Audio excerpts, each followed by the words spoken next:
आज की वीडियो में हम बात करेंगे संविधान के आर्टिकल 118 के बारे में, जिसकी की हेडिंग है रूल्स ऑफ प्रोसीजर यानी प्रक्रिया के नियम।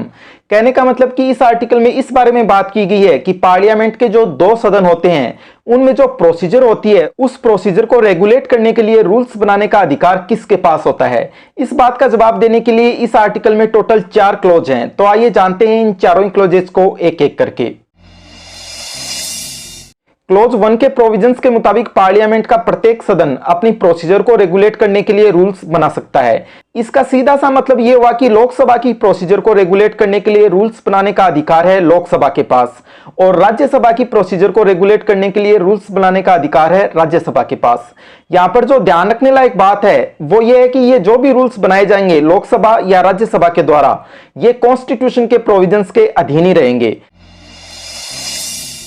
क्लॉज 2 में इस बात का जवाब देने की कोशिश की गई है कि जब तक लोकसभा या राज्यसभा के द्वारा ये रूल्स ऑफ प्रोसीजर नहीं बनाए जाते तब तक इनकी प्रोसीजर किस तरह से रेगुलेट होगी। इस क्लॉज के प्रोविजंस के मुताबिक जब तक ये रूल्स ऑफ प्रोसीजर नहीं बनाए जाते तब तक हमारे संविधान के लागू होने से ठीक पहले जो legislature of dominion of India यानी भारत डोमिनियन के जो विधानमंडल थे उनके जो रूल्स ऑफ प्रोसीजर होते थे उनके प्रोविजंस के मुताबिक ही पार्लियामेंट के दोनों सदनों की प्रोसीजर रेगुलेट की जाएगी।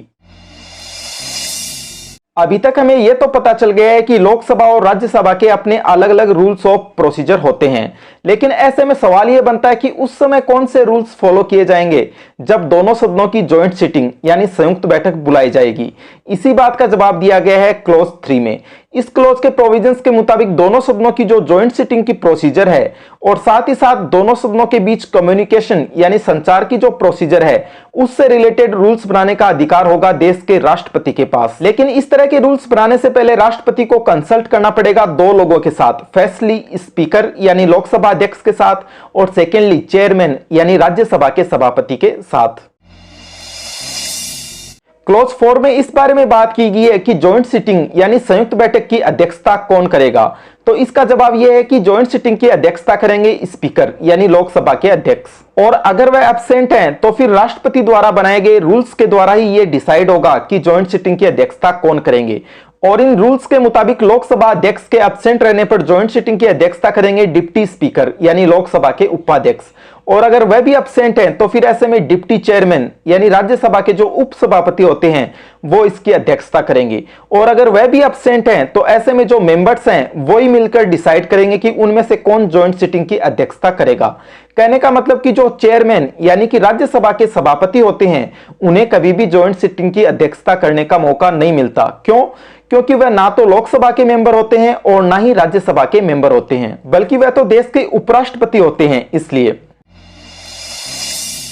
आर्टिकल 118 के तहत बनाए गए रूल्स का एक बहुत ही बड़ा एग्जांपल है नो कॉन्फिडेंस मोशन यानी अविश्वास प्रस्ताव से रिलेटेड प्रोसीजर। असल में अगर आप नो कॉन्फिडेंस मोशन के बारे में जानना चाहते हैं तो इससे रिलेटेड प्रोसीजर के बारे में आपको संविधान में कुछ भी नहीं मिलेगा, बल्कि इसके लिए आपको स्टडी करना पड़ेगा लोकसभा रूल्स का रूल नंबर 198। वहीं पर इससे रिलेटेड सारी की सारी प्रोसीजर आपको देखने को मिलेगी। इस तरह से नो कॉन्फिडेंस मोशन के बारे में जो रूल्स बनाने की ताकत लोकसभा को मिलती है वह इस आर्टिकल यानी आर्टिकल 118 से ही मिलती है।